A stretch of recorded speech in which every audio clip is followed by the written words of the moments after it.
Welcome to The Explainer. Today, we're unpacking a true staple of Indian cooking. You've probably seen all these names. So, are they actually the same thing?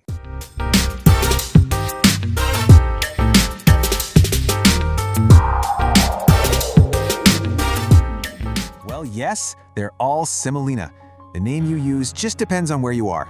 Basically, it's called Suji up in the north, and it's known as Rava down south. But where does it actually come from? Well, it all starts inside the wheat kernel. Okay, so a wheat kernel has three parts, but for semolina, the magic is all in the endosperm. The whole point of the milling process is to get that starchy endosperm all by itself. But here's the thing, not all Rava is the same. Let's check out the common types.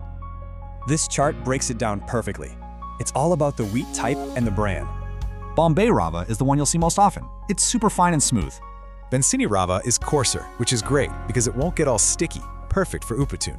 And Dahlia, people mix it up with Rava, but it's totally different. It's the whole grain, just cracked.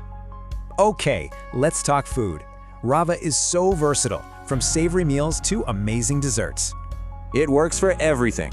Comforting Upma for breakfast, or a rich Suji Halwa for dessert. And it's not just India. Semolina is a star ingredient all around the world.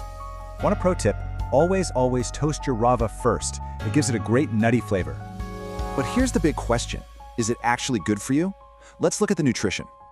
Right off the bat, a single half-cup serving packs a solid 7 grams of protein.